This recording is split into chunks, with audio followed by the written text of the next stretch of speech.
Túlia.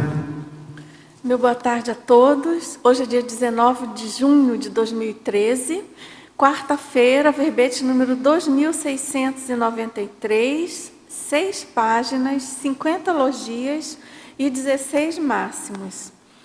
O tema de hoje é a síndrome da banalização do autodiagnóstico e a especialidade é autoconsciencioterapia. E o verbete, então, foi redigido pelo professor Marco Antônio Almeida, muito bem acompanhado aqui. Então, vamos em frente.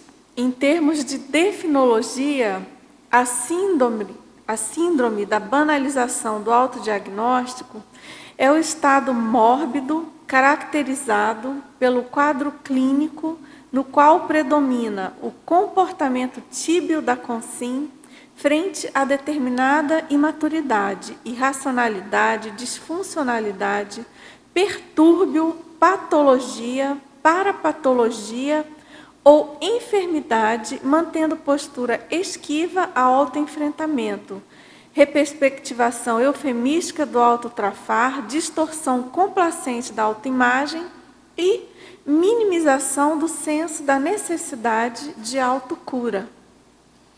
Em pensenologia, eu destaco o clima autopensênico anticonsciencioterápico. Na fatologia, a falha na progressão da autoconsciencioterapia, o autoenfrentamento a ver navios, o abortamento da recim, o arrefecimento da autoevolução, a instintividade autodefensiva, a autovitimização disfarçada, a baixa percepção de autoeficácia consciencioterápica, a antirremissibilidade consciencioterápica, o indiferentismo doentio quanto à possibilidade de mudança, a inadaptação do intermissivista, o ato de abrir mão da saúde consciencial. São mais de 20 linhas, né? Eu li apenas 5. Eu chamo a atenção aqui na argumentologia, que tem uma sequência de 8 itens descritos em ordem cronológica, né? Compondo aí a sequência da síndrome. Tem também na tabelologia uma tabela com 10 itens. E na remissiologia, dentre os 10 verbetes expostos, eu destaco o anticura, autocorrupção, evoluciente, megapatologia intraconsciencial e negocinho evolutivo. Na frase enfática, nós temos que a síndrome da banalização do autodiagnóstico evidencia a abordagem eufemística do evoluciente à condição autoconsciencioterápica, produtora de prejuízos inequívocos à saúde consciencial.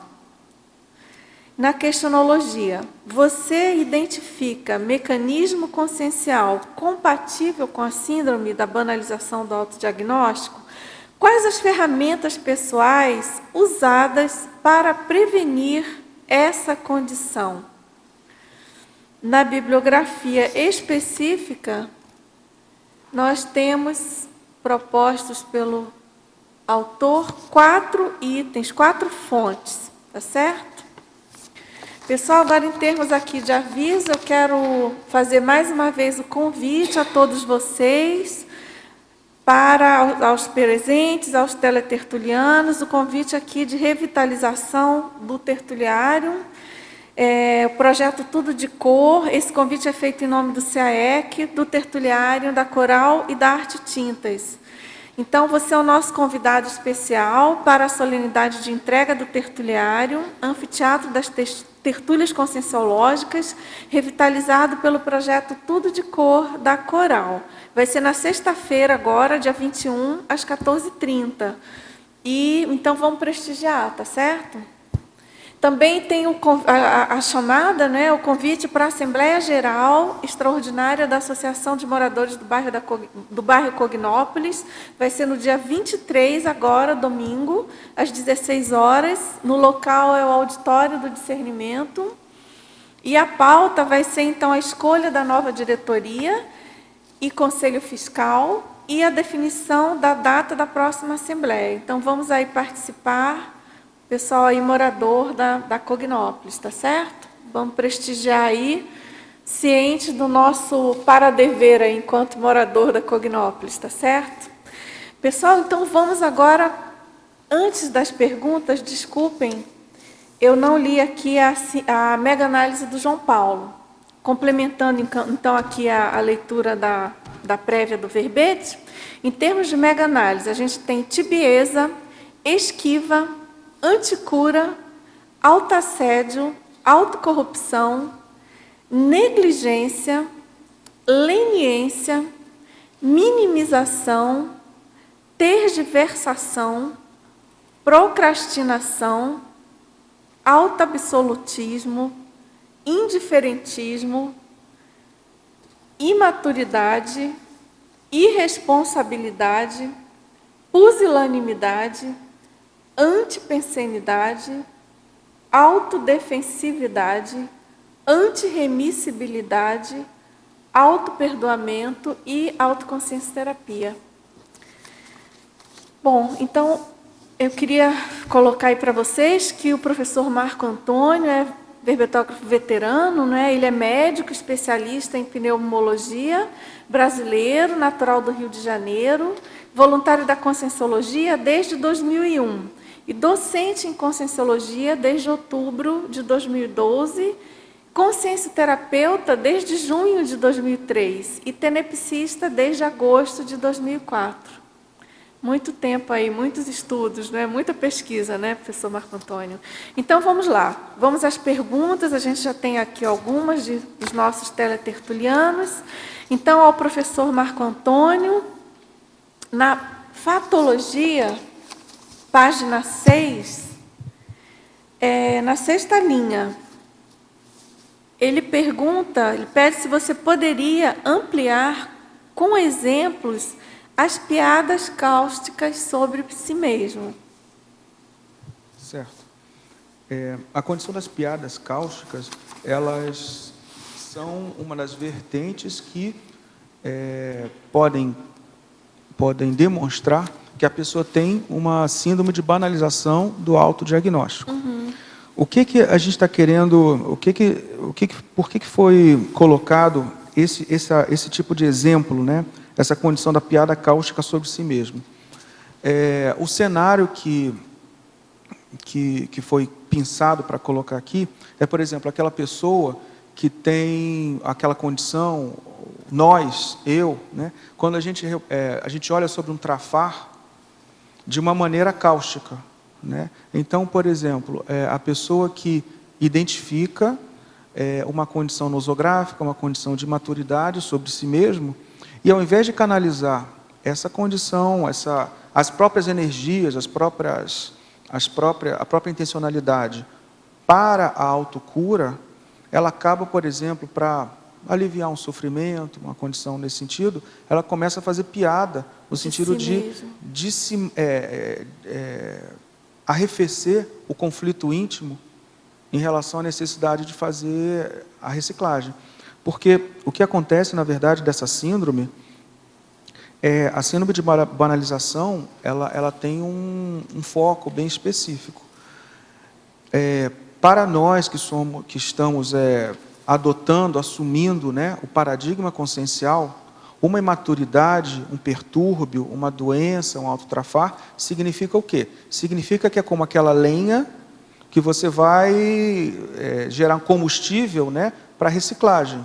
É isso que, né, nós, conscienciólogos, autoconsciencioterapeutas, evolucientes, se nós assumimos o paradigma consciencial, introjetamos dentro de nós o paradigma consciencial, trafar é para ser reciclado. Né? Claro, Tanto claro. que tem aqui essa condição da megapensionologia, diagnosticar para tratar. Então, diagnósticos são feitos para serem mobilizados para gerar uma autocura. Agora, por exemplo, se eu sei que eu tenho um trafar, Marco Antônio, eu tenho um trafar, eu sou preguiçoso, por exemplo, eu foco ou eu acho um nicho que eu não preciso, por exemplo, me taxar como preguiçoso, mas naquilo eu sou preguiçoso, naquilo eu sou pusilânime. Se eu tenho essa condição, o melhor, enquanto ortopensenidade, enquanto maximização da autoconsciencioterapia, é que eu encare com uma certa sobriedade essa condição, sem muita piada. Não é que a gente precise ser sério, nada de sério no sentido de sisudo, nada disso. Nós temos que saber rir, sim, das nossas mazelas, até para desdramatizar e dar uma certa tranquilidade, sem uma austeridade patológica, claro. Mas existe um ponto, um meio termo bem de sabedoria entre você ser tranquilo, ser desdramatizador das suas próprias mazelas, né? Em que você consegue rir, e ao mesmo tempo em que você consegue também acionar uma seriedade para fazer com que aquele diagnóstico vire um enfrentamento, vire um foco de maturidade. Se, por exemplo, eu tenho, então, essa condição da piada cáustica sobre mim mesmo, não, você sabe como é que é, eu sou preguiçoso mesmo. Então, a pessoa começa a dar um ar jocoso, abrilhantado, às vezes até engraçado. A gente sabe que, muitas vezes, o foco do humor, né, isso é uma condição neutra. O fato de você fazer uma piada ou ter um humor, isso é neutro. Você pode ter uma piada, o que faz rir no ser humano, por exemplo, é a condição, muitas vezes, do inesperado, daquela dissonância cognitiva, vamos dizer assim, mas inesperada. Isso é o que provoca risibilidade nas pessoas, né? Então, por exemplo, se eu faço uma piada sobre um trafar meu, mesmo sendo cáustico, sendo meio esquisito, isso muitas vezes é motivo de risibilidade. Que isso, cara, que engraçado. Só que, por mais que você às vezes gere uma risibilidade coletiva, às vezes você, nesse teu movimento, você está se enfraquecendo como evolucente. Então, é mais essa condição que a gente quer colocar. Mais uma vez, eu não estou fazendo apologia de uma seriedade patológica, nem do mau humor, né? Nem do mau humor. Muito pelo contrário, se a gente for pegar o outro verbete, que é o verbete autorremissibilidade consciencioterápica, existia uma tabela que demonstrava assim, a sabedoria de rir de si mesmo. Isso, sem dúvida, é uma demonstração clara e inequívoca de que a pessoa tem uma inteligência autoconsciencioterápica diferenciada. Ela sabe rir, ela não dramatiza. Então, isso é super positivo. Agora, aquela piada cáustica que te coloca para baixo, que às vezes faz até os outros, né, riem, você vira quase que um bobo da corte, das suas próprias mazelas pessoais. Isso demonstra o quê? Demonstra que a pessoa, diante daquela possibilidade de reciclar, ela está dando uma reperspectivação light, eufemística, como a gente colocou aqui. Então, isso pode ser um indício de que a pessoa tem uma síndrome de banalização do autodiagnóstico. Por quê? Porque reciclagem é assunto sério, embora não seja sisudo. Mas é assunto sério que merece uma sobriedade, que você trate aquela condição da sua autoconsciencioterapia cultivando com cuidado, né, que realmente ela merece. Certo. Ao professor Marco, de que forma surgiu o tema desse verbete? Da sua experiência em clínica consciencioterápica? Interessante essa pergunta. Também.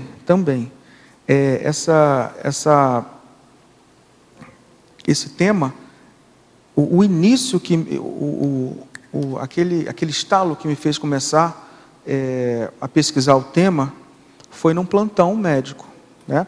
Eu estava dando plantão com uma outra consciencioterapeuta, eu estava na clínica, ela estava, a professora Ana Maria Vilela, né? Ela estava na pediatria. E a gente conversando sobre várias coisas, né? E ela falou uma condição que me atiçou a curiosidade. Assim, Marco, você percebe como às vezes na condição humana existe uma tendência de trazer o diagnóstico numa bandeja de prata? Ela usou esse termo assim que me foi... Eu achei aquilo tão rico, tão engenhoso, essa figura que ela trouxe, assim. Eu falei, é verdade, né? Existe isso sim. Aí a gente começou a conversar, né? Autoexperiências e tudo mais, né? E aí eu passei a observar essa condição. E eu comecei a ficar cada vez mais instigado quando eu percebi que isso era muito frequente nos candidatos a autoconsciencioterapeutas, nos evolucentes, aquelas pessoas que queriam chegar a atingir uma autocura. Eu, quando quero atingir uma autocura e me vejo patinando, isso muitas vezes é frequente. Essa condição de você encarar, existe aqui na definição, eu deixei bem claro a condição da enumeração final, da minimização do senso de necessidade de autocura, porque isso é um tema muito relevante para os evolucentes, né? Eu e todos os evolucentes.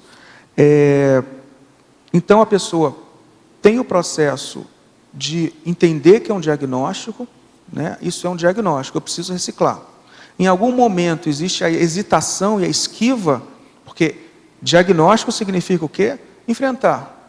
Diagnóstico significa mudar de patamar. Você entendeu aquilo? Opa, isso não está bom. Você já tem uma responsabilidade com você mesmo. Então, se isso significa reciclar, e você começa a reciclar, ou imagina, né, na sua imaginação, já começa a ter a perspectiva de como vai ser o autoenfrentamento, as dificuldades, muitas vezes habituais do autoenfrentamento. Se isso é uma imaturidade sua, é normal, é esperado que você passe por um processo de dificuldade, de inabilidade. Imaturidade é isso, é uma inabilidade, então é normal isso. Só que o que acontece? Ao invés da pessoa se posicionar na condição de enfrentar as inabilidades pessoais e ter uma certa paciência consigo mesmo, né? No sentido de ter um crescendo de performances, em algum momento a pessoa diz, espera aí, não quero, eu prefiro me esquivar dessa responsabilidade. Só que ela fica com um conflito. Espera aí, eu preciso reciclar, mas por outro lado, nossa, é doloroso, enfim, ou eu gosto do meu trafar anterior, ou o que quer que seja. Ela fica, na verdade, com uma dissonância cognitiva, fica com duas ordens mentais, reciclar ou não reciclar, eis a questão. E ela fica lá, ela fica com aquela dificuldade, aquilo ali fica martelando a cabeça dela, gera um conflito. A pessoa, na hora desse conflito que ela se posiciona, isso é algo, pessoal, muitas vezes inconsciente, passa como um raio na autopensenidade. Mas a pessoa, quando se vê diante de conflito, ela tem três escolhas. Ou ela recicla, não, eu não quero saber da minha dificuldade, eu vou reciclar. Ou ela reperspectiva a situação e diz, espera aí, esse diagnóstico não é tão grave assim. E aí vem, por exemplo, a piada cáustica. Esse diagnóstico, não, eu não sou tão vaidoso assim, né? É que eu, na verdade, eu sou muito interessante mesmo, né? Não tenho problema com poder, não sou autocrata. Eles que precisam ser cuidados, porque eles não sabem, esse grupo não sabe ver. Entendeu? Não é que eu seja preconceituoso, essa gentalha que é duro de aturar, né? Então, assim, são várias condições até jocosas que a gente, de propósito, a gente coloca de uma maneira assim mais light também, para ter o gancho didático, mas que o ideal é que a pessoa olhe com nível de seriedade e promova a reciclagem. Tá? Um terceiro elemento, eu comentei um elemento, por exemplo, da pessoa reciclar ou reperspectivar para o próprio diagnóstico. Tem um terceiro elemento que é ela se resignar. Não, na verdade eu não vou reciclar. Eu sei que tem essa necessidade, mas na verdade eu não vou mexer nisso agora, porque vai mexer em muita coisa, eu estou com outros focos. Então, são na verdade formas da pessoa aliviar a dissonância cognitiva daquela ordem mental. Preciso reciclar, mas está difícil. Preciso reciclar, mas por algum motivo estou tendo dificuldade. O melhor é a pessoa resolver, pelo menos mais inteligente do ponto de vista de autoconsciencioterapia, é a pessoa resolver essa dissonância, esses conflitos com a primeira escolha. Não, eu vou fazer isso, eu tenho capacidade para reciclar e vou sair dessa inércia. Agora, existem as duas posturas que são realmente do negocinho evolutivo. Exatamente. Marco, neste momento, no fim você falou, se a pessoa ela tem diagnóstico, mas ela não recicla, você acha que a pessoa precisa retornar para a diagnóstico de novo, fazer mais abrangente, aprofundar pesquisa no assunto. A gente tenta reciclar de novo, ou eu sei, é iterativo, né? Mas... Bom, eu vou ver se eu entendi a sua pergunta, Jeffrey, mas eu acho que é o seguinte, se você tem existe um tema, acho que foi o professor Hernandes que falou, sobre o ádito, ideativo, né? Quando a pessoa tem um acréscimo daquela condição, ela pode ter um ádito, né, na condição autoconsciencioterápica, ela entendeu, então ela fez o diagnóstico, entendeu. O que eu vejo, Jeffrey, que muitas vezes é um erro, não consigo generalizar isso, mas eu vejo que é um erro relevante, é quando a pessoa, ao invés de, olha, ela já tem um ádito, ela já entende um pouquinho mais sobre ela mesma. Isso é importante canalizar para algum nível de autoenfrentamento. Muitas vezes, o evolucente pode errar por querer entender demais o caso. Se ele já entende um pouquinho, já tem um percentual de ádito, isso já pode ser canalizado para algum nível de enfrentamento. Olha, não estou entendendo tudo, mas eu acho que já dá para eu fazer alguma ação ou promover alguma mudança que realmente, que de fato, mude a minha consciencialidade. Até porque existe uma condição importante que é o seguinte, a gente vê auto-investigação, autodiagnóstico, auto-enfrentamento, autossuperação como uma coisa linear e como uma condição que a gente passa, né, a gente discute. Mas existe um nível de autodiagnóstico que você começa fazendo. Existe um nível de entendimento sobre você que não é só no planejamento teórico. Deixa primeiro eu me entender. Existe um nível de entendimento, de diagnóstico, de autoconhecimento que você adquire fazendo. Então, eu tenho um pouquinho de atenção comigo, e eu costumo chamar bastante atenção para a pessoa não começar a querer se auto-enfrentar quando já souber tudo sobre si mesmo. Até porque tudo é tão vago. Não, a pessoa já entende um pouquinho, já canaliza essa energia para algum nível de superação, de mudança. Muitas vezes a pessoa consegue fazer diagnóstico sobre si mesmo quando ela sai daquele status quo, daquela situação que já está... Já aconteceu com você, por exemplo? Olha só. Nossa, eu reciclei, estou muito melhor, agora estou entendendo melhor o que aconteceu. Isso não é tão comum com a gente. Acontece demais. Isso acontece tão frequente. Então, entendeu? Então, assim, o entendimento que acontece é a partir do movimento prático. É o autodiagnóstico que acontece dentro, embutido, imerso no autoenfrentamento. Porque, né, o ser humano não é agora eu vou pensar, eu vou planificar e vou executar. Existe uma reverificação que é inerente ao processo prático. Então, você está lá, você está no meio de um enfrentamento, existe a reverificação, você está julgando, você está apreendendo sinais, você está ponderando. Isso também isso fomenta o movimento autodiagnóstico. Então, já sabe um pouquinho de você, entendeu que já tem que reciclar? Começa. Eu vejo que às vezes é um erro, a gente quer entender tudo, né? E aí, às vezes, o movimento que antes era da psicanálise, que eu tenho que entender a minha infância, aí passa a ser de retrovidas. É o erro da... Eu nunca chego lá. Não, começa. Quem sabe você começando, você vai ter a retrocognição, ou o que quer que seja, que vai te suprir. Uma coisa eu fiz às vezes sobre a penalização. Eu já pensei naquele momento tanto, então não vou pensar mais. Mas se você tomar uma abordagem um pouco mais abrangente, e conectar, não, 6 meses antes, 6 meses depois, isso aconteceu, foi uma coisa bem grande também, e ver uma conexão um pouco mais íntegra, né? Sim, mas eu sou super a favor da abordagem abrangente ao diagnóstico, eu sou super a favor. A única condição que eu quero lembrar é que não precisa ficar parado para ter essa condição abrangente. O próprio movimento de recim te dá insights, às vezes você angaria a atenção de um amparo que te dá olha, que tal você pesquisar isso também, porque vê que você está se movimentando, você vai aprofundando durante o processo de enfrentamento. Isso também é válido e muito útil. Pois não, Kay? Na fatologia, na página 6 mesmo, Certo. no finalzinho da terceira linha, de baixo para cima. Tá. A autoexposição vitimizadora própria de pseudo-abertismo. Você poderia Isso. ampliar? Tá. Essa também é uma faceta que caracteriza pessoas com síndrome de banalização de autodiagnóstico. É porque o que acontece? Esse tema aqui, só para contextualizar um pouquinho, esse tema é de uma síndrome, né?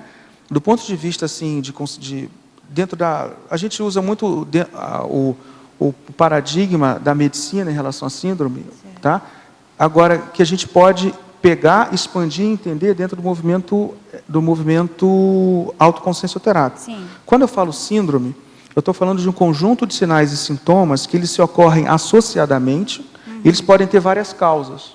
Tá? Então, síndrome não é doença. Por isso que eu deixei bem claro a importância, na verdade, não a importância, mas eu deixei bem claro que a condição aqui é uma condição sindrômica. Ou seja, existem várias doenças, várias condições nosográficas, vários fatores redutores do discernimento das mais diversas ordens que podem gerar essa síndrome. Tá? Mas você coloca como um estado mórbido, né? É o estado mórbido, Tem uma série de fatores redutores, esse aqui que você mencionou, Sim. a autoexposição vitimizada, pseudo-abertista, ou própria do pseudo-abertismo, é uma condição típica, dentro do que eu já observei, já pude observar de tipificação, né? De síndromes, de condições que levam à síndrome de banalização do autodiagnóstico. Quais condições você Por exemplo, poderia citar? essa condição aqui reflete a pessoa que ela começa... tem uma correlação bem aproximada com a condição anterior da piada cáustica sobre si mesmo. Aquela condição que a gente estava trabalhando sobre a piada cáustica é aquela pessoa que expõe de modo pouco prático e muito mais para amenizar um conflito pessoal, ela expõe o próprio trafar ao público, e faz, nesse momento que eu coloquei aqui, na forma de piada cáustica. Isso tudo para arrefecer, para desacelerar a própria condição íntima de ansiedade diante da necessidade de reciclar. Essa condição da autoexposição vitimizada também é isso. É aquela condição da pessoa, não, porque eu sou muito assim, e eu não consigo... E, enfim, eu sou muito, olha, a minha pusilanimidade é um negócio. E a pessoa, na verdade, está no movimento quase que hipnótico dela mesma e com os outros, de se expor de modo vitimizado, ou seja, hipervalorizando a própria deficiência em relação a... que é o oposto da ortopensinidade, né? Enquanto a pessoa está se vitimizando, ela não está aberta para fazer a reciclagem. Né? E muitas vezes a pessoa fica falando tanto nisso que ela parece aberta. Ah, entendi. Porque ela fala, e ela fala, e amazela, e amazela, amazela. Você olha, não, essa pessoa está aberta. Não, ela está aberta no sentido de se expor. Tudo bem. Mas, assim, a canalização, pessoal, muito importante, a canalização do evoluciente, né? A canalização da energia do evoluciente. Tem um problema evolutivo que se chama trafar. E tenho a necessidade de canalizar energias para a solução evolutiva, que é a autocura, que é a homeostática, que é a autorremissibilidade consciencioterápica, que é a percepção de autoeficácia, quer dizer, a pessoa percebe que ela consegue realizar aquele procedimento de consciencioterapia. Isso que é o mais importante. Sim. Tá. E na tecnologia, na página seguinte, né? É a última técnica, a técnica das compensações intraconscienciais. Você poderia explicar? Técnica das compensações intraconscienciais. Sim. Essa técnica, na verdade, é quando você tem dificuldade, por exemplo, de assumir, de trabalhar um trafar, você pode usar o trafor para compensar isso como técnica. Existe um movimento que é patológico, mas existe um movimento técnico que é o que a gente está chamando a atenção. Então, por exemplo, a pessoa é uma intelectual de mão cheia, a pessoa tem muito discernimento e gosta muito de estudar, mas por algum motivo já evolutivo, ela tem alguma dificuldade afetiva. Então, é uma pessoa mentalmente privilegiada, mas com uma limitação na condição afetiva. dando exemplo. Ela pega, por exemplo, a sua capacidade de leitura, de entender, e ela vai estudar sobre o autodiscernimento, mas não autodiscernimento qualquer, autodiscernimento afetivo. Então ela começa a estudar, fazer técnicas, ela está compensando, na verdade, a dificuldade dela, afetiva, no caso, com uma condição do trafor dela, que é da intelectualidade. Então ela usa essa técnica, ela começa a melhorar. Claro que existe a condição patológica da compensação, que é a pessoa que, por exemplo, não quer assumir a afetividade, a para-afetividade, a condição maior, e quer ficar só com aquilo que ela faz bem. Isso é uma distorção, isso é uma compensação patológica. Mas o que eu estava querendo colocar, até porque a condição aqui é de técnica de reversão, né, tecnologia, é realmente essa condição.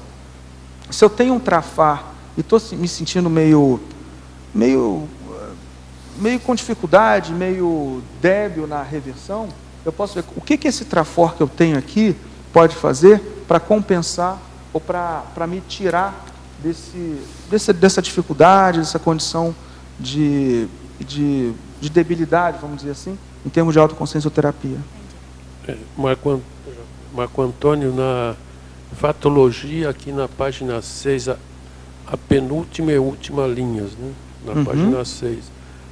A exposição calculada do mini-trafar para despistar a abordagem do mega-trafar. Essa é mais um exemplo. Vocês pegaram os 3 exemplos, na verdade eu botei 4 exemplos.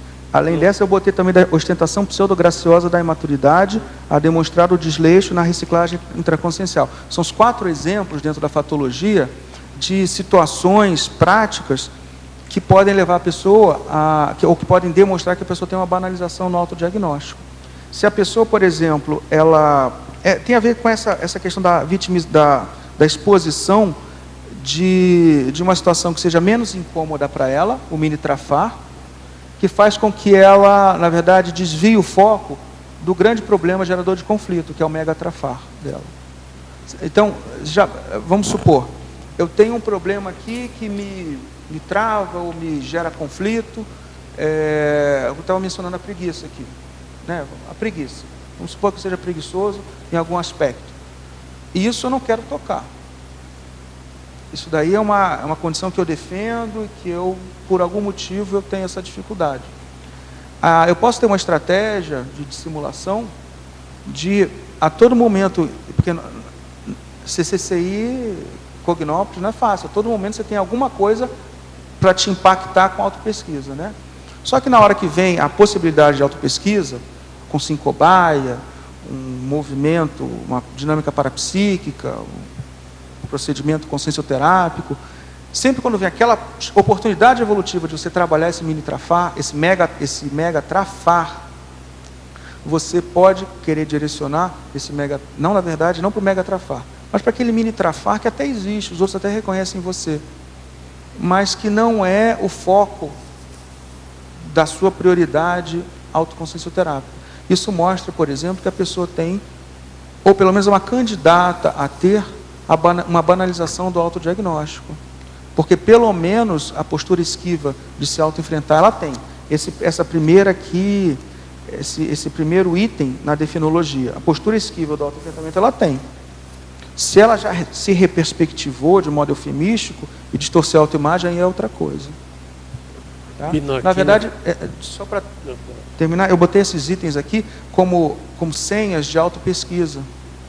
Opa, se a pessoa se vê assim, pode ser que ela possa se investigar para ver se existe isso mesmo. Tá? Na página, na 7, primeira e segunda linhas da página 7, a ostentação pseudo-graciosa da imaturidade é demonstrar os desleixos na reciclagem intraconsciencial. Sim, isso daí, como eu estava comentando aqui, essa condição da ostentação pseudograciosa é aquela condição que você coloca uma imaturidade de modo pseudogracioso. Por que pseudogracioso? Quando você quer colorir ou colocar uma tinta, na verdade, não só para você, mas para os outros, às vezes, de uma condição que é patológica sua. Então eu coloquei aqui, se você quiser, talvez essa condição Na aqui tabela, explicite melhor, né? na tabela, isso.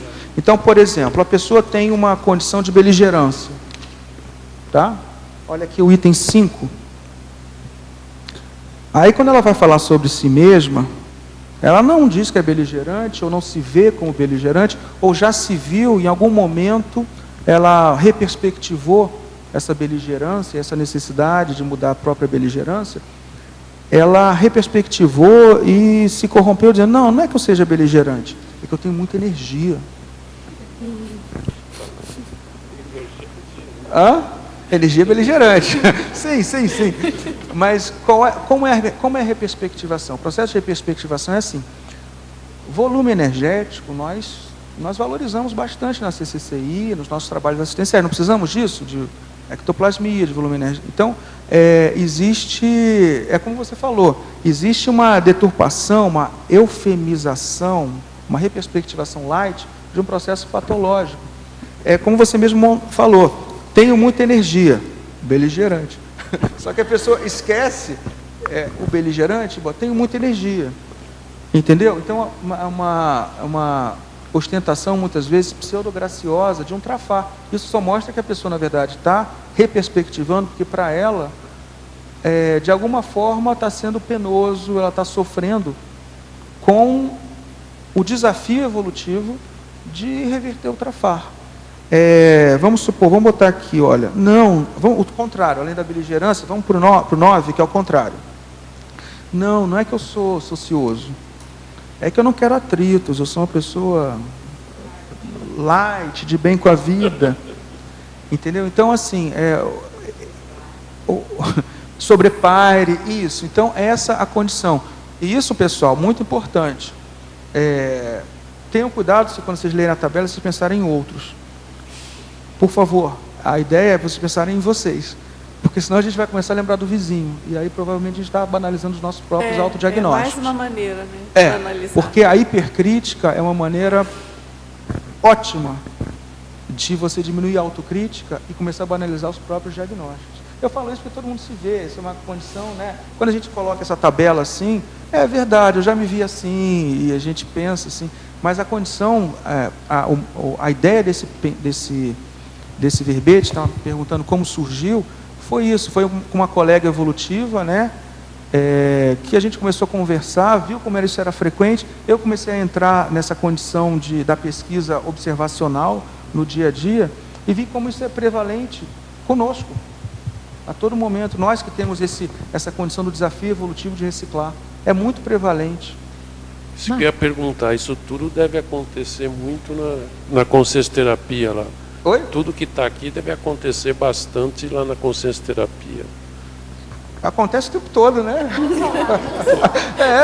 Sim. Não, eu estou falando óbvio, mas a minha bem. proposta é que é uma condição prevalente. Agora, qual é o maior desafio? Eu mostrei essa tabela, esse artigo para algumas pessoas, né, com quem eu troco bastante as percepções, e eu tenho uma hipótese que eu ainda não sei, ainda não consegui chegar a uma conclusão. Eu sinto que isso é uma doença de intermissivista. Tá? O contra-argumento é o seguinte, mas espera aí, várias pessoas em ciência convencional querem se melhorar, querem se reciclar. A condição da dissonância cognitiva não é uma condição que existe só na consciencioterapia. Claro. A dissonância cognitiva foi descrita por Festinger. Festinger, eu anotei aqui, em 57, e é muito bem utilizado nas ciências da psicologia, nas ciências sociais. Então, assim, como é que você pode achar que seja um processo de intermissivista? O que eu acho, e eu estou aberto a debate, isso não é fechado ainda, eu ainda estou elaborando isso, mas a condição é a seguinte, quando você tem um trafar,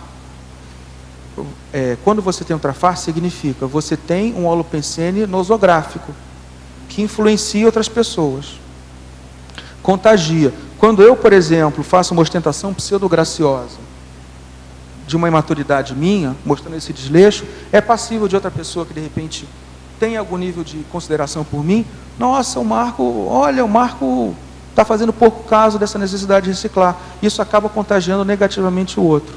Então, o que eu quero dizer é o seguinte: os meus trafares são um problema de saúde pública, saúde consciencial pública. Porque eu deixo de trabalhar de modo mais efetivo nas reurbanizações extrafísicas, eu deixo de ter minha projetabilidade, meu trabalho de energias, o meu exemplarismo pessoal. Isso acaba influenciando proexis. Eu acho que está na hora da gente assumir que nós nos influenciamos e que assim, o meu trafar é um problema de saúde pública. Esse tipo de observação em relação ao próprio trafar, eu só vejo essa forma de pensar na conscienciologia. Por isso que eu penso que seja uma doença de intermissivista. Não estou falando da pessoa que não é intermissivista e que quer se melhorar, ok, isso é ótimo, é super válido e damos a maior força. Só que assim, essa inter-relação do meu trafar com comprometimento nas reurbanizações, nas reciclagens coletivas, isso é sério. Então, eu presumo até o momento que isso é uma doença de intermissivista. Porque não é só uma questão de querer se conhecer ou se melhorar. É toda uma inserção num mecanismo multidimensional muito sério. Cada trafar meu, se eu tenho preconceito aqui, ó, página, a tabela lá, se eu tenho preconceito, eu não sei se eu inseri preconceito aqui. No artigo tinha preconceito, no artigo de 2007. Eu não botei preconceito, eu tirei para botar alguns outros que eu achei mais claro.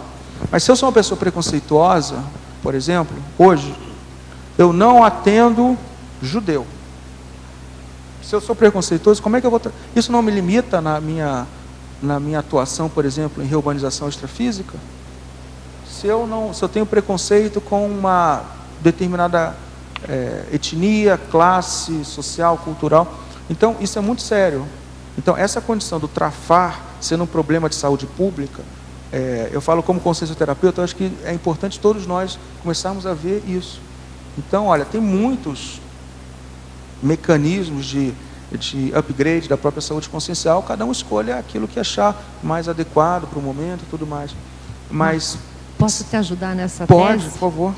O pessoal pode me ajudar. Outro dia na mini tertúlia, o professor Valdo falou que quando ele estava lá nos resgatando na baratrosfera, ele usava um vocábulo, uma palavra que tinha a ver com o trafar da gente.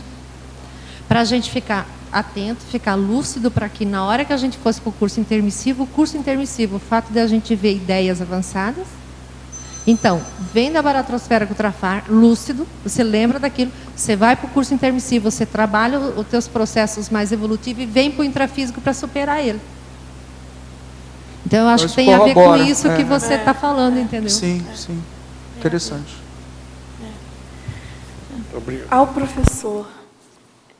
Sou médico e vejo que esta síndrome atinge também pacientes que não são evolucientes da consciencioterapia. Não é verdade, não é mesmo? Há o diagnóstico, mas poucas mudanças de estilo de vida. Aí ele quer saber o que você acha. O que você Eu concordo tem muito com a ele. ver com... Concordo inteiramente. E não só os pacientes, né? O cardiologista obeso, o psicólogo roedor de unha, eu já vi pneumologista tabagista, eu já vi isso. Então, assim, mais do que só com os pacientes, isso é uma condição humana. Agora, como a gente estava comentando, dentro dessa inserção, a pessoa que já está, assim, eu me candidato para ser um assistente na Reurbex, que eu acho que é o grande motivo de estarmos aqui. E os meus trafares, eles limitam a minha tara parapsíquica, limitam a minha bagagem consciencial, meus trafares. Então, eu preciso cuidar da minha saúde para isso. Então, eu não posso banalizar os meus autodiagnósticos. Todo esse encadeamento cognitivo, fica mais difícil a gente conseguir inserir em pacientes dentro da medicina convencional ou, enfim, outras áreas que não seja a conscienciologia ou alguém que não seja da conscienciologia, mas vive isso na prática, sem ter o arcabouço teórico, né?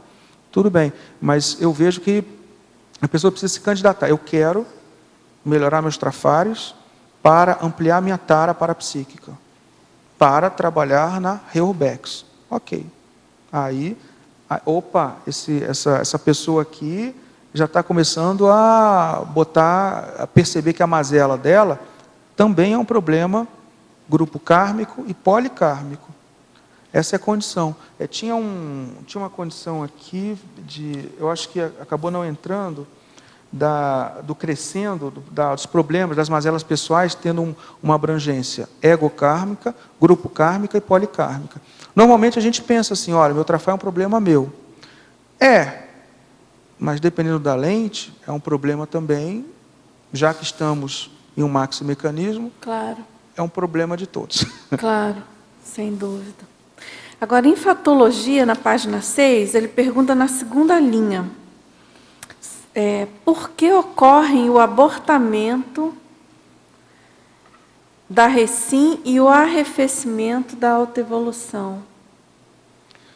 Sim, dentro da nossa proposta, né, isso daí, essa pergunta tem inúmeras respostas, mas canalizando, direcionando para a síndrome da banalização do autodiagnóstico, a condição de abortamento da recim, e também do arrefecimento da autoevolução, ocorre porque a pessoa se vê diante do desafio evolutivo.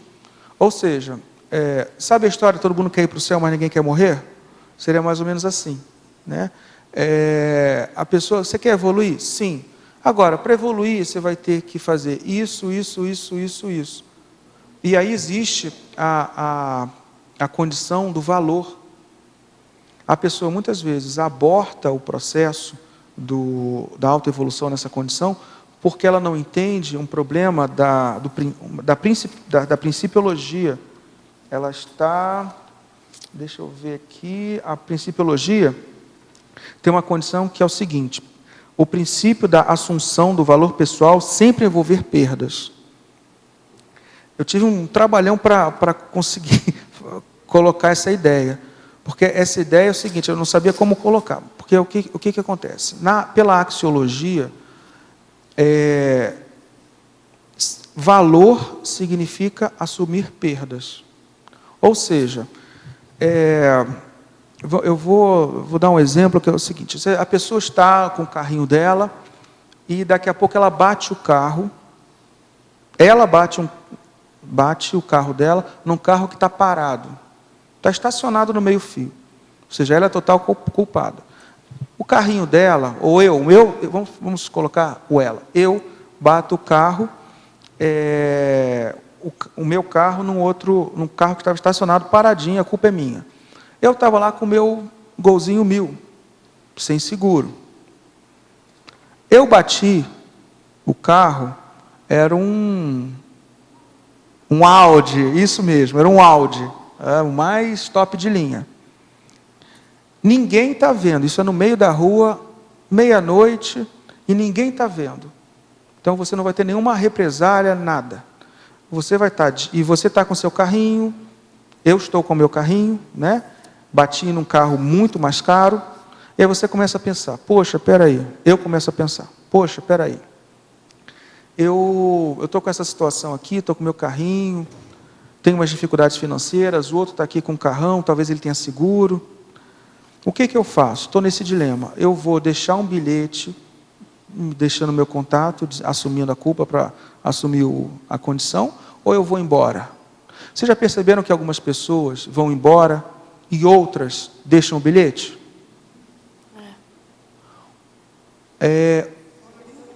Isso é uma questão de cosmoética. Essa é a pergunta, essa é a condição que a gente naturalmente está. Mas para a gente assumir a condição mais cosmoética, o que determina a assunção dessa cosmoética? É o valor. Porque algumas pessoas podem ter o seguinte valor: não, eu vou fazer o certo. Ela assumindo o valor, ela vai ter a perda. Qual é a perda? Financeira, desgaste e tudo mais. Então, para você assumir um valor, você naturalmente vai ter que ter... Isso é um princípio. Não, mas a gente pode chamar de pseudoperda do ponto de vista cosmoético, é uma pseudoperda. Mas, assim, é um princípio, assim, na hora de você escolher alguma condição, você vai perder. Tem que abrir mão de alguma coisa. É o abrir mão. alguma coisa você vai perder. Abrir mão, se a gente quiser usar esse termo, é um termo talvez mais preciso. Mas assim, para fazer valer o valor cosmoético, eu preciso da condição de... Não, isso é a condição realmente de eu assumir, fazer o certo, isso é um valor para mim. Isso me traz uma gratificação. Então tem um componente afetivo muito importante. Com o cosmos, comigo mesmo e tudo mais. Outras pessoas não. Pô, bati, olha como eu sou esperto, ninguém viu nada. Essa é a gratificação da pessoa. Fiz o errado e não fui punido. Isso, eu esperto. Então, o que acontece? Eu estou contando todo esse enredo para mostrar o seguinte. Quando eu estou diante de uma situação, eu posso...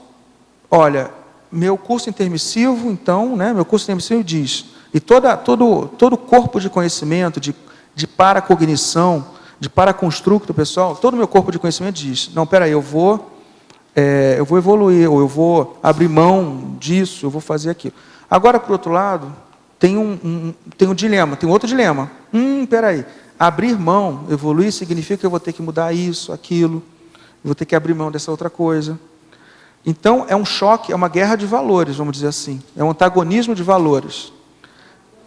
Anacrônico atual. Se você chegar e, por exemplo, for pusilânime em relação àqueles valores mais avançados, que te dão mais trabalho, você naturalmente vai fazer o abortamento da recim, você vai fazer o arrefecimento da autoevolução.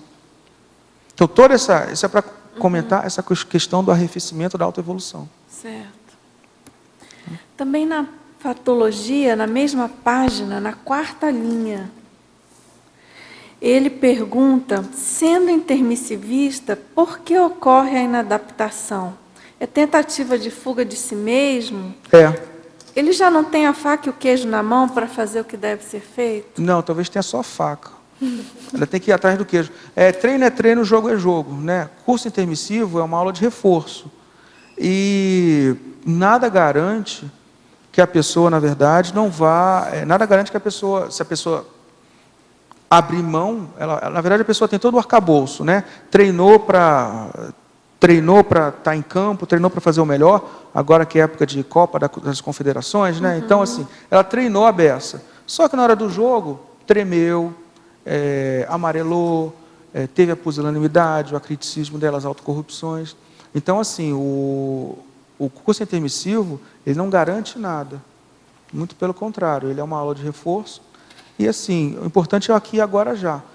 Está sentindo que tem alguma coisa aquém, faz valer o seu curso intermissivo. Logia na página 7, na antepenúltima linha, o desabrochar da eudemonia consciencioterápica frente à aceitação da ficha evolutiva pessoal. Poderia falar um pouco sobre isso? Sim. Essa condição, a partir mais ou menos a partir da 10ª linha de cima para baixo, mais ou menos, né? Na 10ª linha, já começam as condições mais homeostáticas, né? Porque, na verdade, esse tema, como ele é nosográfico, né? Às vezes ele fica muito no nosográfico. Então, a gente precisa colocar também a antipodia, o antagonismo cosmoético positivo. E o que eu quis colocar aqui nessa condição da eudemonia, existe um verbete que é a eudemonia cosmoética, né? Isso. E a eudemonia é uma condição afetiva, é uma condição relacionada ao SEM, em que a pessoa tem um aprazimento, ela tem uma condição relativa a um contexto evolutivo. A eudemonia cosmoética, a pessoa começa a ter a eudemonia frente à vivência ortopensênica e cosmoética no seu dia a dia. O que a gente quer chamar a atenção, o que eu quero colocar aqui, é da possibilidade da eudemonia consciencioterápica. Tem um verbete do professor Valdo, que é a reciclagem prazerosa, que fala dos mitos da pessoa, que para reciclar tem que ter sofrimento, os tabus e os mitos em relação a isso. E, esse verbete ele é muito correlacionado com essa ideia da eudemonia consciencioterápica. A eudemonia consciencioterápica é essa condição. Quando você se supera, você sente um gostinho, uma euforia tão presente em relação a vencer a si mesmo, que você começa a reciclar, reinvestir essa energia prazerosa em mais aprofundamentos. Por quê? Porque você vai estar com uma autoestima melhor, uma sensação, uma percepção de autoeficácia mais sólida. E aí você começa, então, a partir desse momento que você reciclou, você faz mais autoconsciencioterapia. E aí fez autoinvestigação, autodiagnóstico, enfrentamento, superou. Superou? Tá, bem, mais autoconsciencioterapia. Então, isso acontece. Eu vejo que existe eudemonia em vários aspectos. Para quem, por exemplo, passa pelo Consciência Cobaia, o processo de eudemonia autoconscienciométrica, é claro, a pessoa fica... Então, eu sou isso... Busca da felicidade? É por aí. Então, assim, essa condição da pessoa ter essa eudemonia, eudemonia consciencioterápica frente à aceitação da ficha evolutiva pessoal. Muitas vezes, a falta de autocrítica em relação ao que ela é, ao que ela tem de trafar e trafor, gera uma medorréia, um medo da pessoa se ver, se enfrentar. Então, essa condição justamente da eudemonia consciencioterápica é justamente essa condição do flow, do fluxo, né, relativo ao processo autoconsciencioterápico, em que ela tem essa condição que está até na linha anterior. Ó, a leveza transbordante do aprazimento autoconscienciométrico, gerador de autenticidade. Então a pessoa começa a ser uma condição aprazível, uma condição realmente que ela, de bem-estar, que ela valoriza.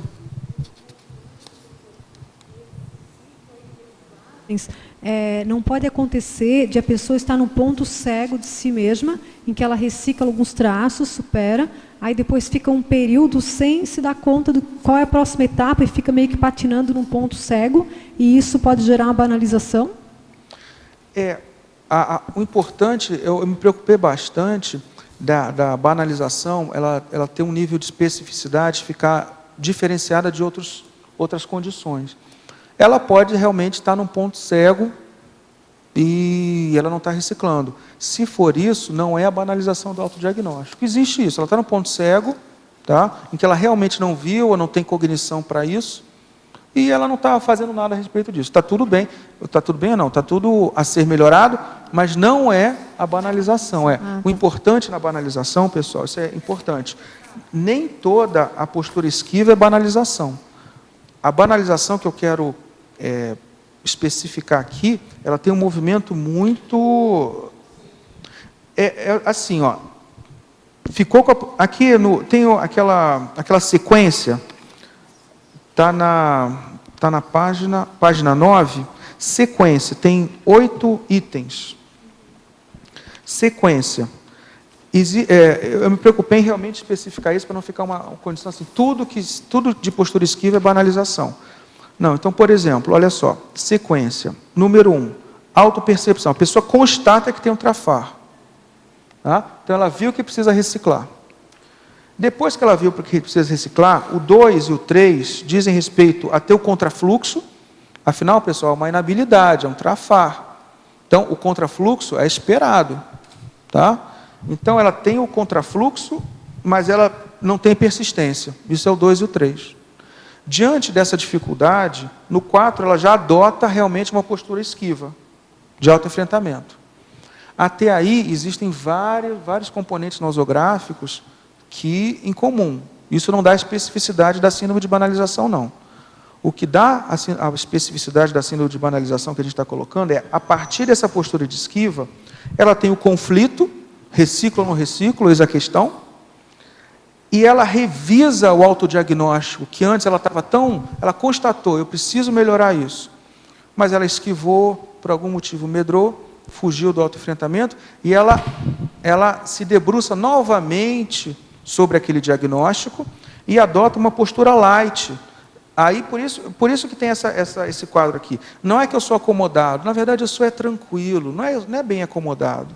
Então, esse processo de postura esquiva, conflito, rever o próprio diagnóstico por uma autocorrupção, na verdade, e adotar um novo conceito, isso que é a banalização. A pessoa pode se esquivar e ser outra coisa, mas ela tem que esquivar, rever o autodiagnóstico e adotar um novo conceito, autocorrupto, claro, sobre a própria condição. Isso é a síndrome de banalização do autodiagnóstico. Marcos, só para completar, a síndrome de banalização, poderia ser feito um paralelo à resistência que muitas pessoas mostram no processo terapêutico? A resistência à terapia? Sim, a terapia e qualquer reciclagem. Sim, sim. Marco, sobre essa postura que você falou agora recentemente, a postura light, você disse a pessoa faz a recim e aquilo não progride, não tem um resultado porque ela adota uma postura light. Então a pessoa também tem que aprender a adotar outros tipos de postura, ou seja, uma postura mais proativa, mais específica perante a recim dela e perante a vida de maneira geral, porque nem todos têm essa postura específica de ir fundo e correr atrás. Não sei se... Só um instante, vou passar aqui. Não, é que eu já estou pegando aqui o gancho. Acho que você falou assim, a pessoa já fez a recim, né? Nesse caso, ela não chega a fazer a recim. Ela bloqueia antes. Por isso que tem a dissonância cognitiva. Ela chega e faz aquele... Ela trava no processo. Então, ela não efetiva, de fato, a recim. Tá. E você acha tanto que a última frase, que eu fiz questão de deixar, tanto na definologia quanto no 8, é o arrefecimento final da necessidade de recim. Então, na banalização, a pessoa não chega a fazer recim. Por isso que é um problema de saúde pública, mais uma vez, quando se fala de evolucentes, quando se fala de pesquisadores da conscienciologia, quando se fala de pessoas que dizem assim, eu quero reciclar, para poder entrar na condição do maximecanismo. Porque o final, a via final da síndrome de banalização, é a pessoa dizer, não, isso não precisa de tanta reciclagem assim, isso deixa para lá. Tá? Isso essa é a consequência patológica da síndrome de banalização. Marco, posso contribuir aí? A gente percebe isso que você está falando também nos cobaia. Porque a pessoa ela vai cobaia numa folha de avaliação, o trafar aparece. Aí ela fica, ela diz, vai trabalhar, de repente ela volta para outro cobaia. Pega outra folha de avaliação.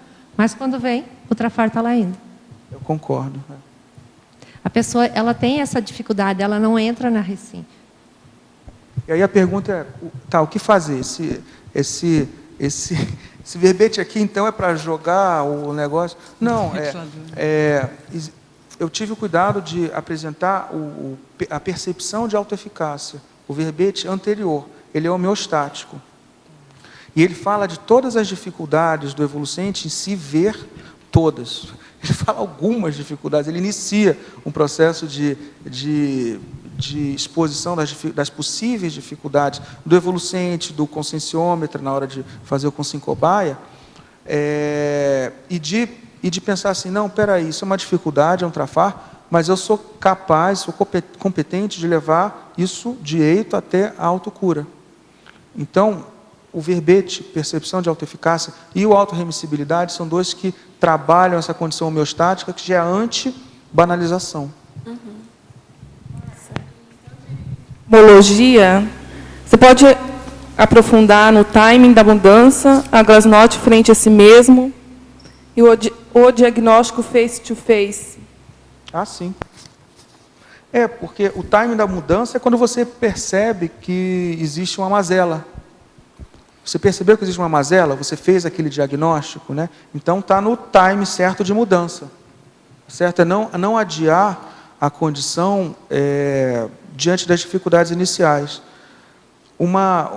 Existe um outro verbete que está sendo trabalhado, que é a condição da inteligência autoconsciencioterápica. É a habilidade da pessoa promover a autocura, a inteligência dela.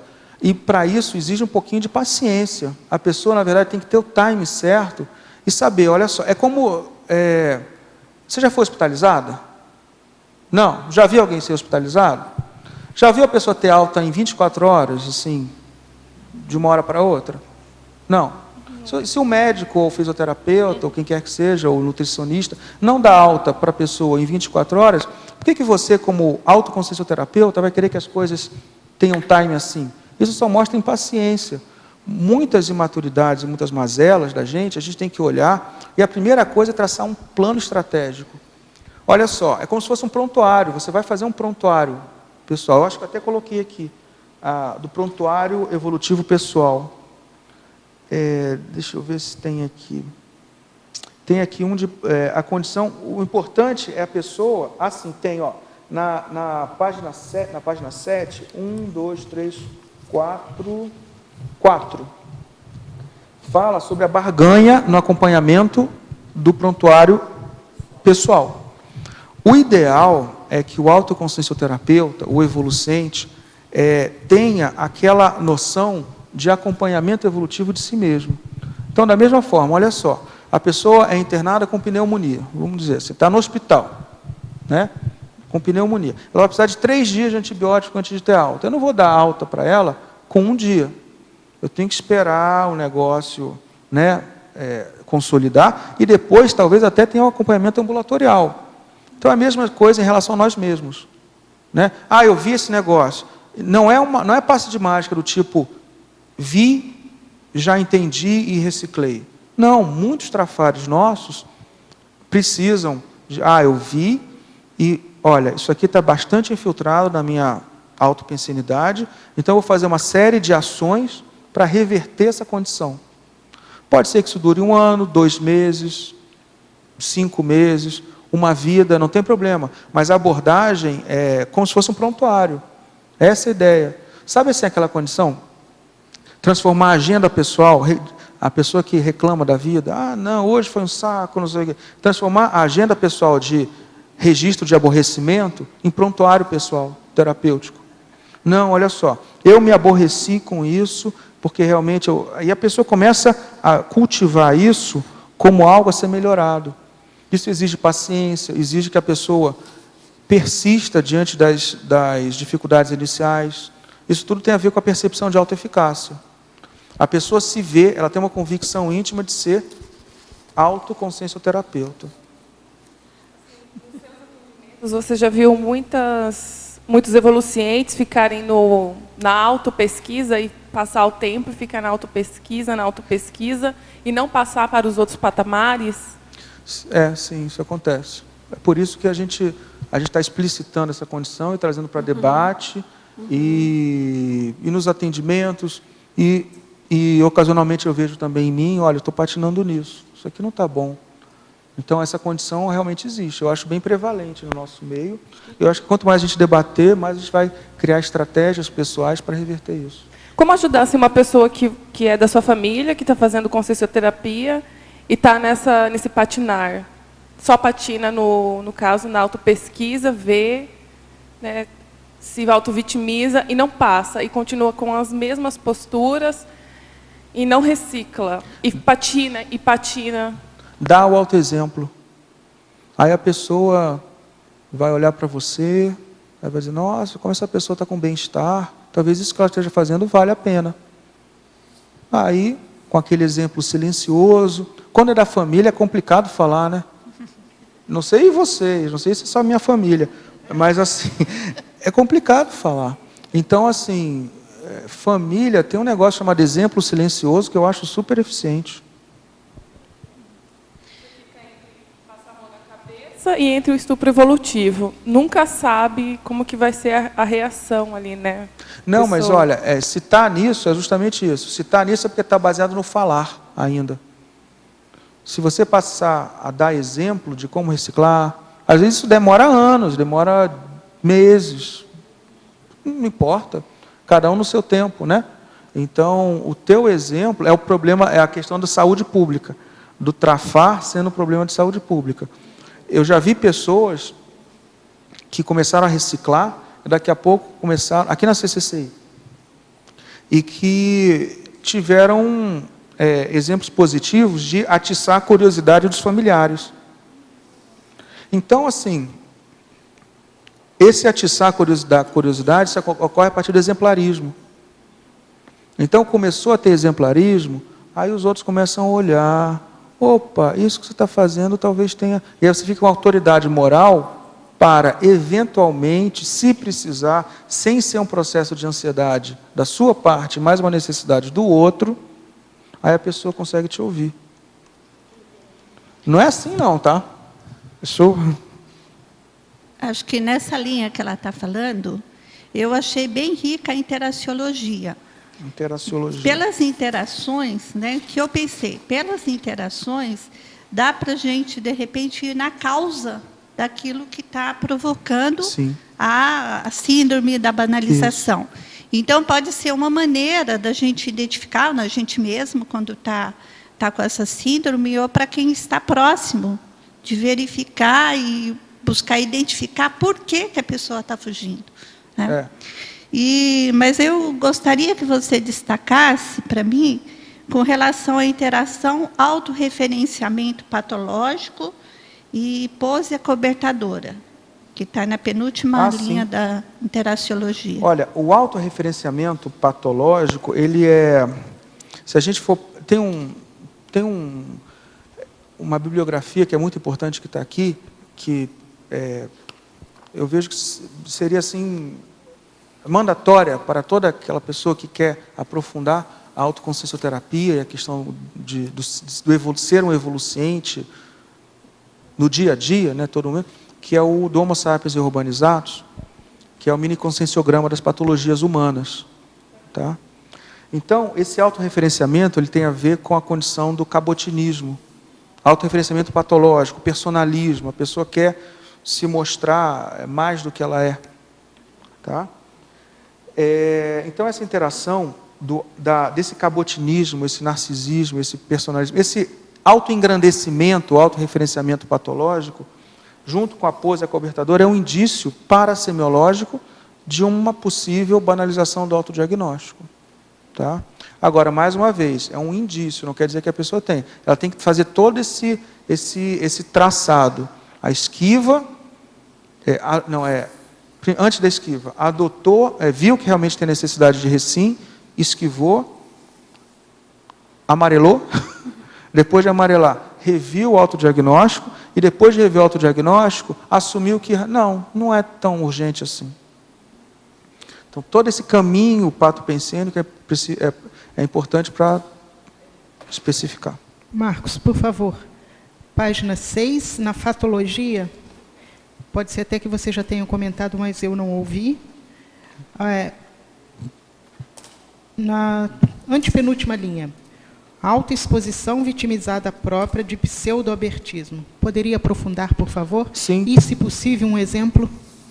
Isso aqui a gente já comentou sim. Esse aqui é aquela condição, é um cenário possível, passível, né, de acontecer dentro do contexto de banalização do autodiagnóstico.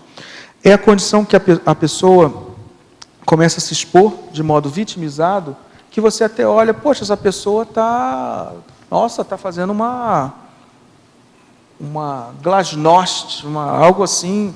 Mas não, na verdade a pessoa está só patinando porque ela quer angariar energias, atenção, na própria vitimização, na própria chafurdando na lama da própria mazela, mas que na verdade ela não está canalizando de modo claro, ortopensênico, essa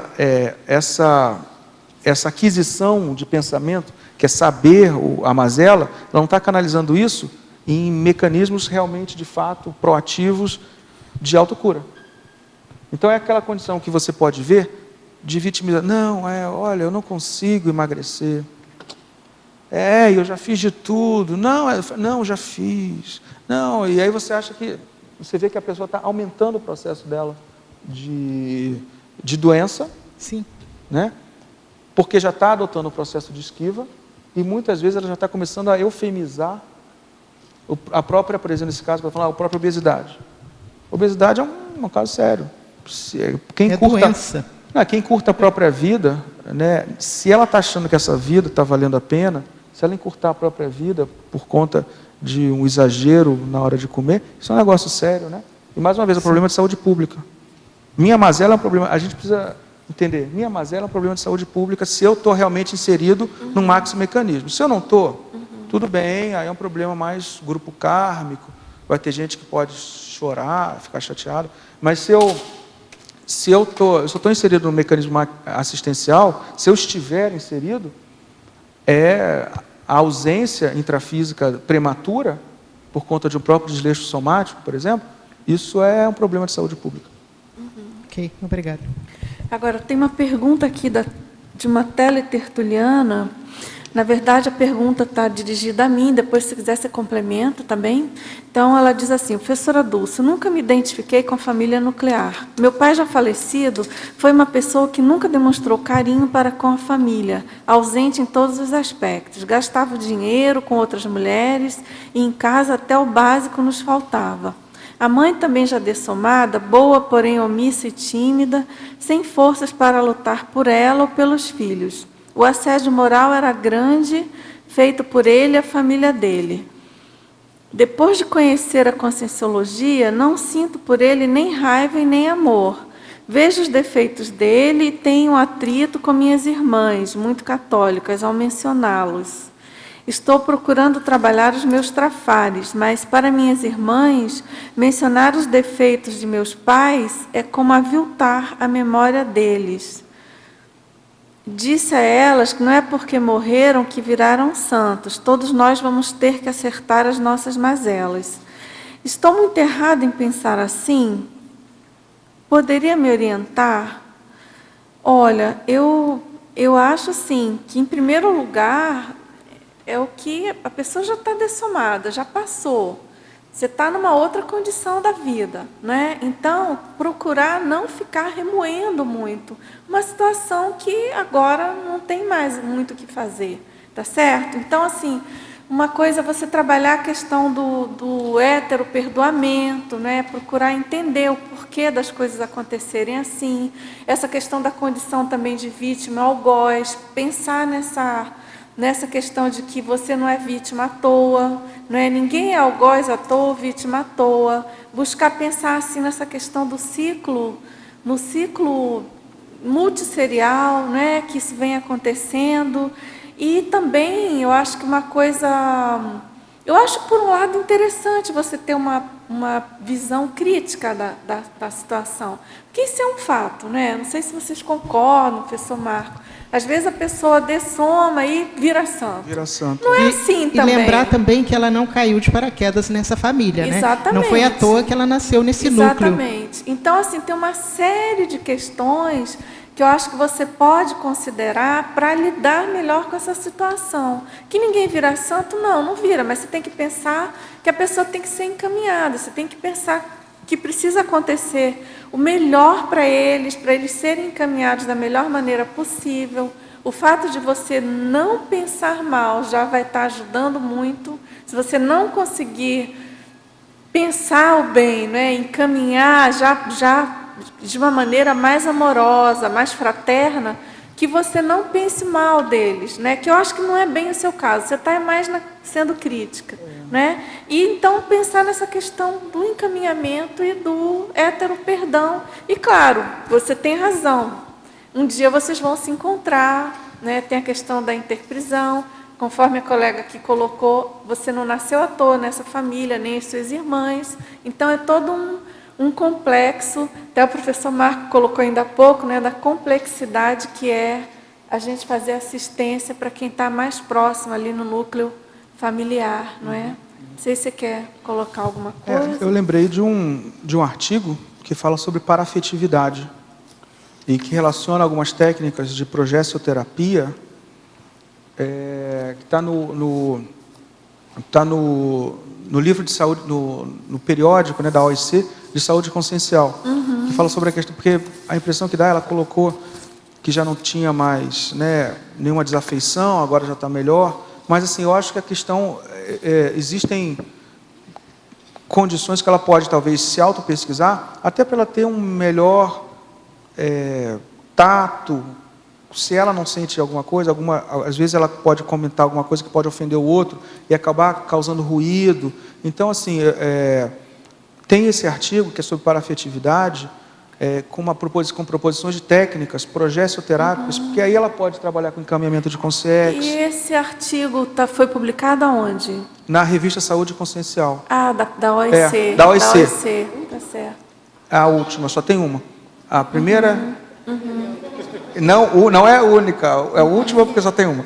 Mas, isso. Tá? Então, tem algumas técnicas progessioterápicas. Na verdade, fui eu que escrevi, né? Ah, que ótimo. E tem essa condição. A pessoa, através de técnicas bioenergéticas, progessioterapia, ela consegue ver se, de repente, saiu de uma desafeição por completo, ou se não está mais na frieza, que também é um processo que precisa ser melhorado. E ela pode ter insights de amparadores em relação a melhorar a abordagem com os familiares, para realmente criar esse clima que parece que ela está querendo, que é de harmonia afetiva. Enfim, eu acho que pode ajudar esse artigo. Ok. Ao professor Marco, em Definologia, página 6, quinta linha, poderia expandir a distorção complacente da autoimagem? A que fatores podemos associar a autoimagem distorcida da realidade? Você poderia explicar? Sim. Nessa condição, então, tem, como a gente comentou anteriormente, tem um eixo lógico da ilógica, da ilogicidade. Tem um eixo, né, que a pessoa fica com conflito de ter que, né, segundo ela, ter que se enfrentar, ter que promover autocura. Ela se esquiva. E aí, como eu tinha comentado, ela se esquiva, mas ela se esquiva inicialmente, mas fica com aquela banana, aquele abacaxi na mão. Reciclo ou não reciclo? Para ela tirar, para ela acabar com esse conflito dentro dela, ela tem 3 condições. Ou ela recicla de uma vez, e aí para de conflito, recicla, abre mão do que tem que abrir, promove a autocura. Ou, na verdade, ela volta, ela dá um passo para trás e pensa, não, na verdade, não é bem assim. Esse trafar não é bem trafar. É o que a gente está colocando de reperspectivação eufemística. E aí ela acaba distorcendo a própria autoimagem. É o que a gente colocou aqui na tabela. Não é que ela é... Como é que é? Vamos botar mais um exemplo aqui. Não é que ela seja acomodada, ela é tranquila. Não é que ela é ansiosa, ela tem urgência. Também tem uma que eu sou taquipsíquica, também tem essa também é boa. Então, não é que eu sou prolixo, é que eu quero esclarecer melhor.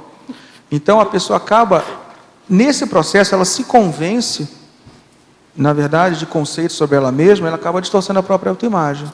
Então é basicamente isso que acontece. Certo.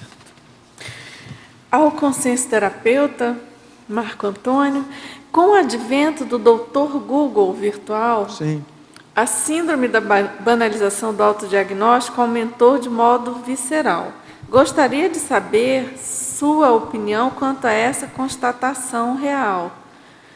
Futuramente, também serei seu colega na condição de médico neurologista, que estuda diariamente a conscienciologia aqui no Planalto Central.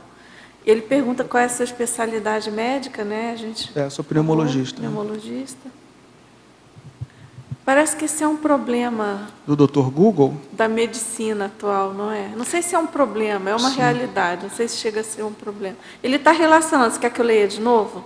Sim. Ele diz que com o advento do Dr. Google... Fica tudo superficial, é isso? A síndrome da banalização do autodiagnóstico aumentou de modo visceral. Eu acho que é isso, é o fato da pessoa... Que a pessoa vai, pesquisa e já acha que entende daquele problema. Em relação à medicina, em relação, na verdade, à nossa geração atual, o que acontece é o seguinte, a geração nova, essas novas gerações, elas têm uma inteligência muito mais aprofundada quanto à capacidade de buscar respostas. Isso é um fato.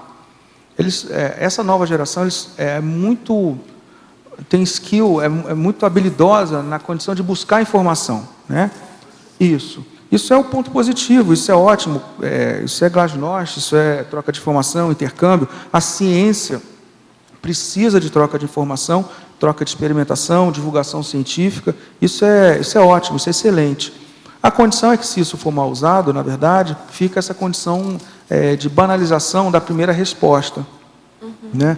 Isso, na verdade, eu vejo como neutro, eu não vejo nem como pior, nem como melhor. Quando eu estudei medicina, para o nosso amigo aí, a gente pegava um livrão, né? Aí a gente lia 3 vezes, o livro ficava caindo aos pedaços, né? Isso é até sinal de status, quer dizer que o cara estava ralando, né? Só que hoje não, hoje em dia você abre o iPad, o teu aparato aí, né, móvel, e você busca informações. Mais uma vez, eu não acho isso nem bom, nem ruim, eu acho neutro. Se a pessoa conseguir conciliar a habilidade, a capacidade de buscar informações de modo rápido, instantâneo, e aprofundar naquilo que for preciso, olha, hoje em dia é muito mais fácil você conseguir, por exemplo, sites especializados nesse conhecimento mais aprofundado. Então, eu acho que vai muito mais da pessoa se se predispor. Saber pesquisar. Eu acho. Eu acho. Interesse dela. Porque a divulgação científica hoje em dia é outra. Antigamente a gente esperava um artigo chegar no Brasil e era um... Hoje em dia não.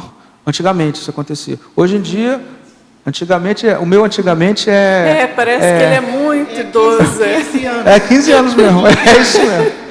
Antigamente do Marco é 15 anos. Não, Agora, mas olha, lembrando, a sociedade mudou muito em 15 anos. Sim, com certeza. Né? Por isso que... Não, o próprio Google. Você quer A transformação Roseli maior mudou do que- muito em 15 anos, imagina a sociedade.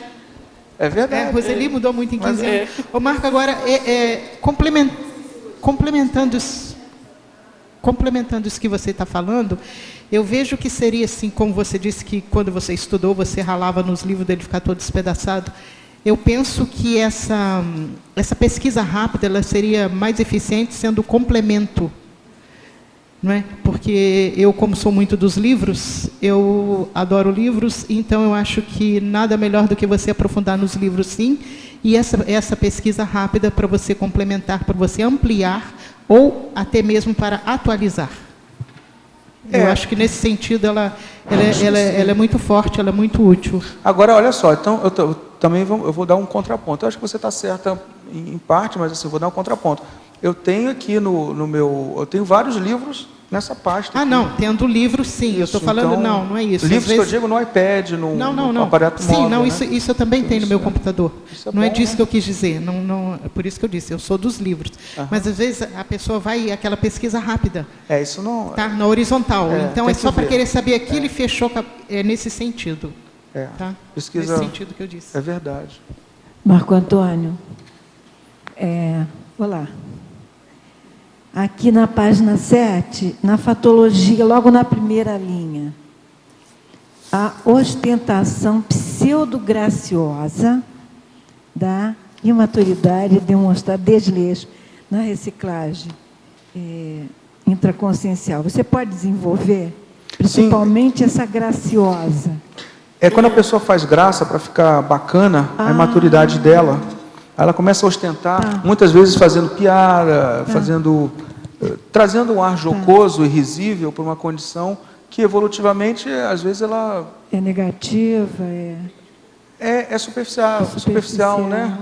É a condição realmente que ela traz um ar de graça, ela traz um ar de edulcorado, né, da realidade. Isso, edulcorado, talvez seja a melhor palavra, melífluo, sabe? Para uma condição, na verdade, evolutiva, que ela está patinando, que ela está sofrendo, que é um travão para ela. É essa condição. Marco Antônio, por favor, você podia dar alguns exemplos de inadaptação do intermissivista? Sim. A banalização, quando muito acentuada, eu acho que é um exemplo de banalização do intermissivista, sim. Inadaptação, né? Sim. De inadaptação do intermissivista. A banalização, quando muito acentuada, eu vejo como uma inadaptação, porque é inerente ao processo de reciclagem, de autotransformação, autodesconstrução e autorreconstrução, não ficar agarrado na própria biografia, na autoimagem, na autopontificação, né? Então, eu vejo assim, condições que impeçam a reciclagem. E aí, como eu estudo a condição da consciencioterapia, como é uma especialidade dentro dos meus assuntos, é uma especialidade bem marcante dentro dos meus estudos, eu vejo por esse viés.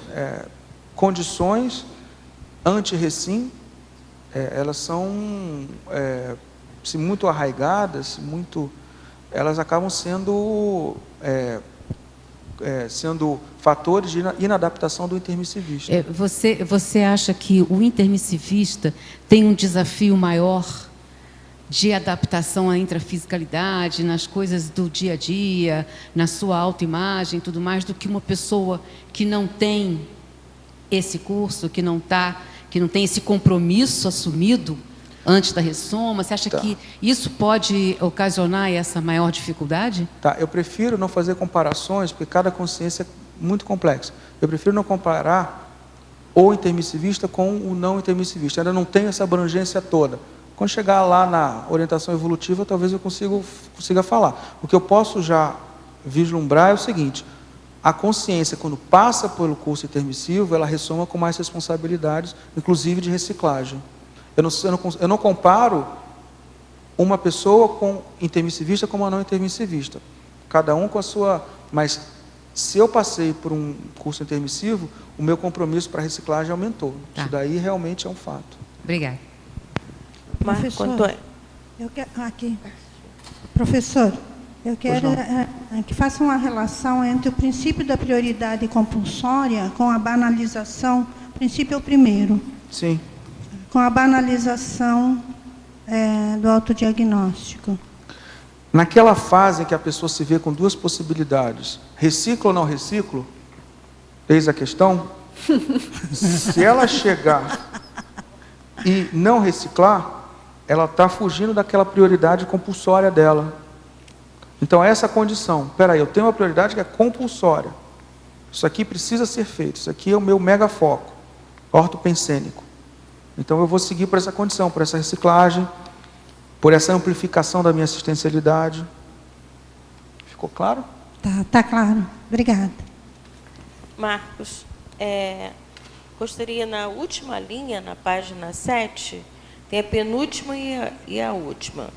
Eu gostaria que você falasse um pouco sobre a extinção cirúrgica dos medos e conflitos íntimos e o ortoabsolutismo pacificador. E mais uma terceira ainda na parafatologia, que com isso vai, talvez, você que vai me dizer, proceder à ausência de máscaras parasociais. Você poderia... Sim. Em relação à fatologia, esses dois últimos, um complementa o outro. Quando você tem uma conduta orto-autoabsoluta, eu vou fazer isso. Essa condição é assim. Eu tenho que reciclar. Isso daí, fim de linha.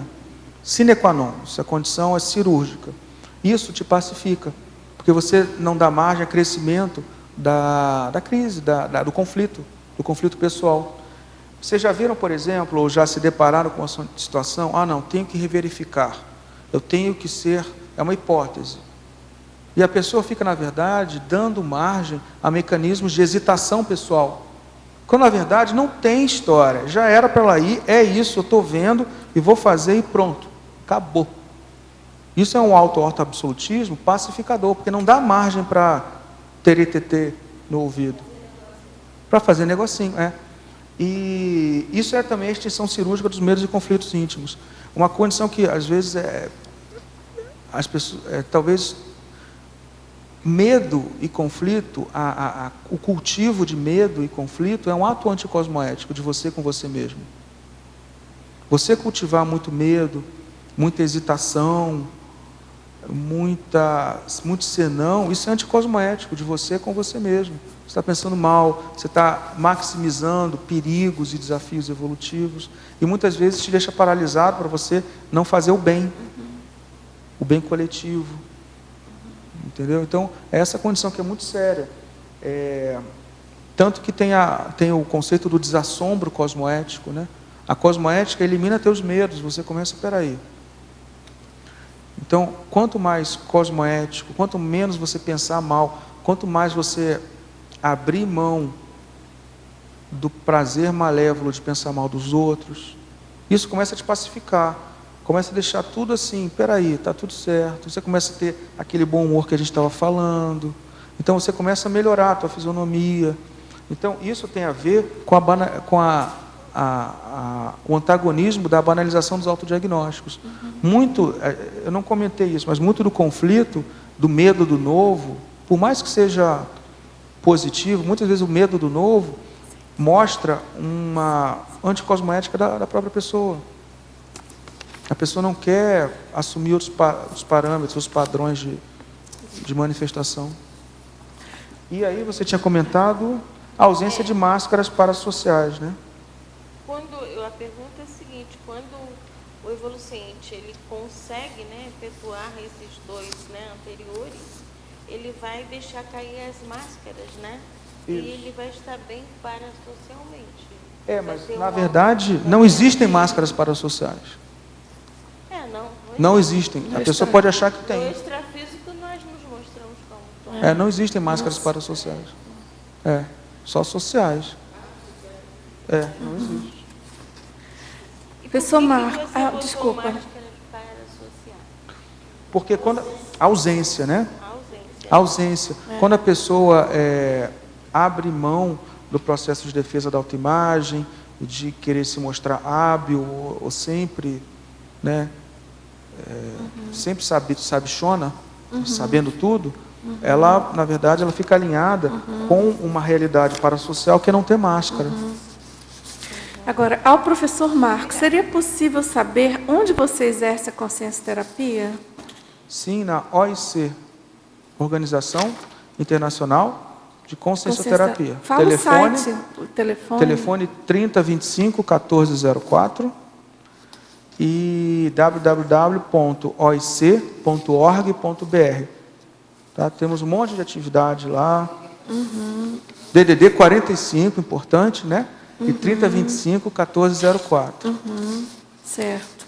Agora, professor Marco, a respeito da sequência dos itens da banalização do autodiagnóstico na tabelologia, ele pede para você indicar para cada um dos itens apontados a terapeuticologia.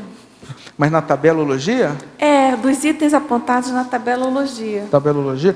Tá, mas eu podia indicar aqueles outros dois verbetes. Tá. A gente pode falar especificamente. Não, pode falar, até porque... É o autorremissibilidade consciencioterápica, que faz um cotejo da autorremissibilidade e da antirremissibilidade, né? O homeostático versus nosográfico, e a percepção de autoeficácia consciencioterápica, que é a condição do evolucente se sentir, ser convicto de que é capaz de realizar o movimento autoconsciencioterápico. Tá? Esses dois tem tabelas e tem situações lá que mostram de modo bem explícito como é que a gente pode trabalhar essa condição. Só para a teletertuliana saber, se você não tem esses verbetes, você pode baixá-los no site das tertúlias, você vai lá em ordem alfabética e você baixa e faz os seus estudos e depois, oportunamente, você faz novas perguntas. Mas eu tenho uma dica que é o seguinte...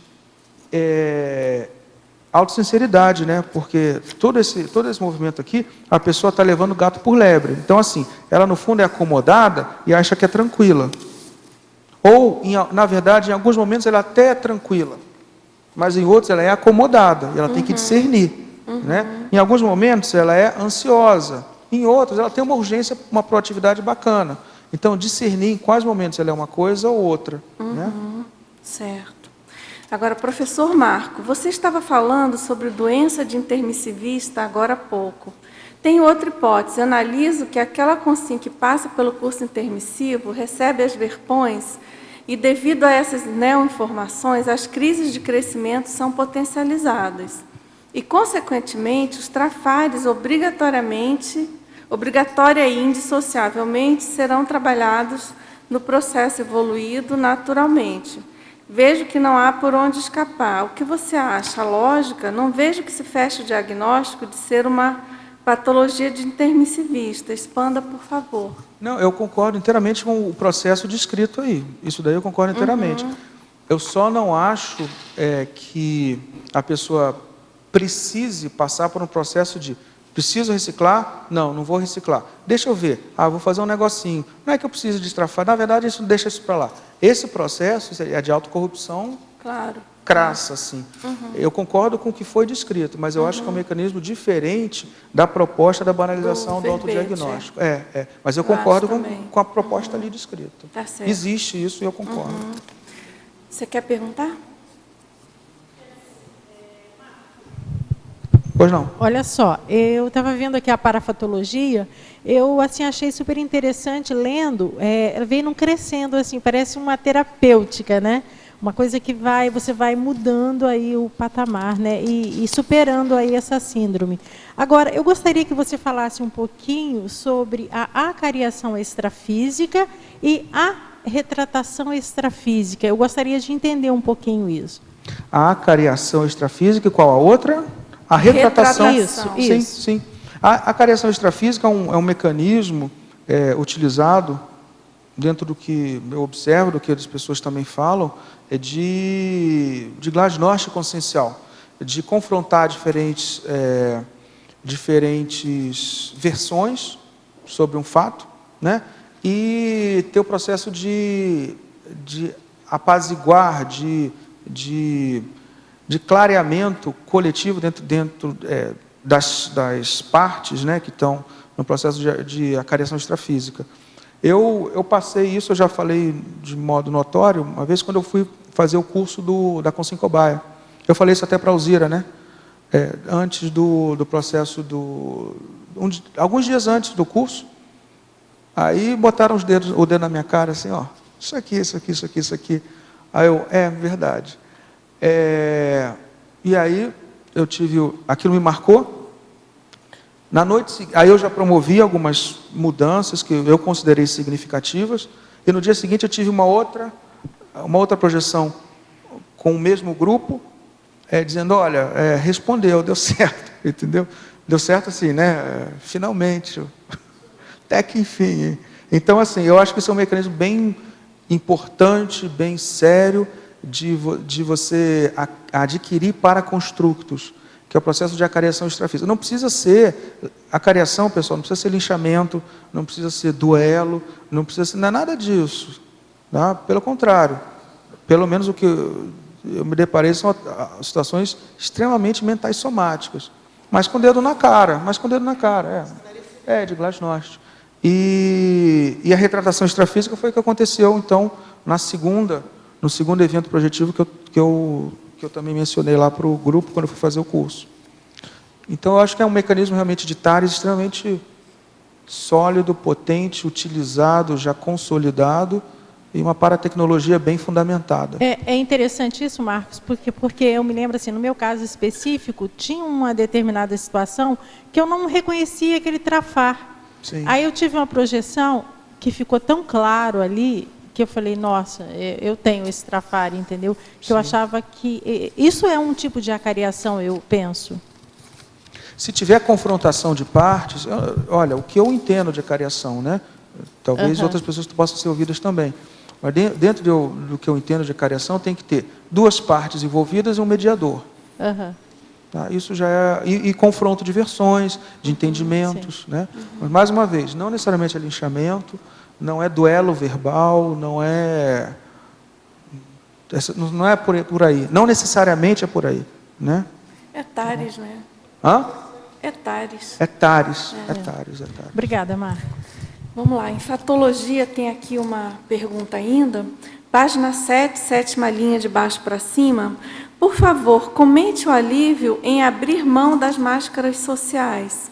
Aí ele complementa, eu gosto muito do seu posicionamento de se colocar nas situações teáticas escritas no seu excelente verbete. A partir de que idade você deixou de ser refém das máscaras sociais? Eu não sei te dizer idade, não. O que eu sei te dizer é que eu estou buscando cada vez mais os nichos de ser refém das minhas próprias máscaras sociais. Tá?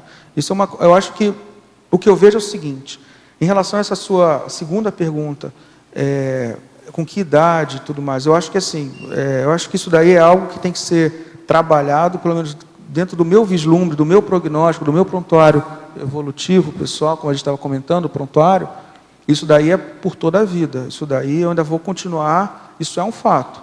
Até pelo que eu vejo de temperamento, de retrovidas, isso eu ainda vou trabalhar durante eu vou ter que usar a técnica da vigilância ininterrupta, né? Então, essa vida humana, eu sou refém de buscar, de estar sempre vigilante quanto às máscaras sociais. Até para expandir uma condição, a condição é o sinergismo que eu coloquei aqui, sinergismo intraconsciencial, autoconsciencioterapeuta evoluciente. Existe um momento em que é importante a gente se colocar como evoluciente, ou seja, aquele cara, aquela pessoa que está sempre buscando aprender, está sempre buscando saber sobre si mesmo. Eu sou evoluciente. Espera aí, eu tenho que aprender mais, eu tenho que me instigar para ser para captar informações sobre as minhas mazelas. E, em outros momentos, eu tenho que me posicionar como autoconsciencioterapeuta. Não, eu sei fazer consciencioterapia e vou acionar os mecanismos necessários para me reciclar. Então, essa postura do sinergismo, autoconsciencioterapeuta, evolucente, eu vejo que nessa vida, nessa eu já dancei, eu vou ficar... Certo. Tá certo? Ele gostaria também de saber se você já começou a elaborar a sua GESCOM. Puxa. Agora você me deu Leve um tapa pressão, na cara. né? Sim. Não, na verdade, os verbetes são formas de testar algumas hipóteses que eu estou trazendo. Na verdade, assim, isso é de caso pensado. Eu já pensei em começar a fazer a GESCOM de síndrome de banalização, mas eu acho que eu tenho que testar mais algumas hipóteses, trazendo para cá, e aí eu consigo definir um prazo para a turma, aí, de modo mais claro. Claro. E essa oportunidade de debate, né, que o verbete permite, Sim. eu Isso acho daqui que pode ser muito útil. Isso é precioso. Então, a ideia é continuar utilizando esse momento aqui para essa questão da divulgação de Verpom, ou de ideias já bem consolidadas, até na consciencioterapia, que eu acho que é algo que precisamos trazer mais para cá. Então, é essa a ideia, da consciencioterapia para cá. Muito bom. Pessoal, agradeço a presença de todos, teletertulianos, ao verbetógrafo, a brilhante acompanhante. Até os próximos 100 verbetes, você. E muito obrigada a todos. E os nossos comerciais, então. Obrigado. Tivemos hoje 31 assinaturas no livro de presença, 20 perguntas presenciais, 14 online. Temos os recados da Anália sobre técnicas energéticas chinesas, a Nilza sobre história do parapsiquismo e o Antônio sobre o encontro de empreendedorismo.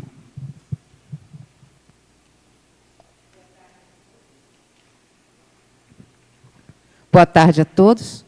Faltam 3 dias, hoje, quinta e sexta. Sábado tem início o curso Técnicas Energéticas Chinesas, oferecido pela ACIP. É um curso prático que será ministrado pelos professores Mário Oliveira e Leonardo Rodrigues. Esse curso irá atender às seguintes expectativas: visão chinesa sobre a energia, meridianos de energia, centros energéticos, energia através do corpo, grande e pequena circulação, entre outros temas. O curso será no dia 22 e 23, ou seja, neste final de semana, no horário de 8h30 da manhã de sábado até às 19h30 e domingo de 8h30 às 17 horas. O curso será, eu disse ontem que seria na sede da CIP. Não, o curso será no auditório aqui do CAEC, em função da característica do formato de praticidade do curso, certo? Qualquer mais, vocês podem fazer inscrição na CIP ou pedir informações pelo telefone 2102-1421 ou pelo acip.com. Muito obrigada.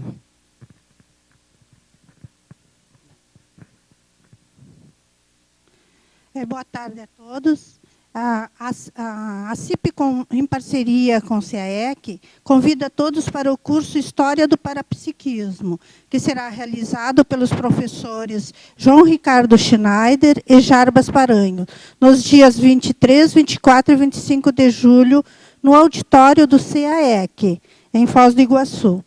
Esse curso ele traz uma condição de compreendermos um pouquinho mais sobre o nosso passado. Aí a gente traz uma reflexão aqui sobre o curso. Você já pensou como o emprego do parapsiquismo em suas retrovidas pode melhorar a sua performance parapsíquica na atualidade? Então, aí eu vou colocar alguns tópicos do curso, que é apresentação do curso e introdução à história do parapsiquismo. Parapsiquismo na antiguidade. Parapsiquismo no período medieval. Parapsiquismo no período moderno e contemporâneo. Diversas técnicas serão tratadas no mesmo curso. Debate sobre as vivências do curso. Maiores informações e inscrições pelo telefone 045 3525 2652 ou e-mail caec@caec.org. Obrigada. Boa tarde a todos. A Unicim e o Conselho das ECs convida para o terceiro encontro de empreendedorismo Cognópolis, Foz do Iguaçu, rumo a 2035. Esse evento ocorrerá no dia 21, 22 e 23 de junho, né, este ano, no Discernimento, sendo que o dia 21 é uma palestra pública feita pelo professor palestrante Luciano Vicença, e sexta, e sábado e domingo será realmente o curso. O curso, logicamente, já seria pago, né? E deixa eu ver se tem alguma informação mais. Bom, a palestra, ela inicia às 19 às 21 horas do dia 21, que é uma sexta-feira, ok? Obrigado. Boa tarde. Para amanhã teremos o verbete para sinal evolutivo. A especialidade é parasemiologia, de autoria do professor verbetógrafo Pedro Fernandes. Obrigado pela sua presença e até amanhã.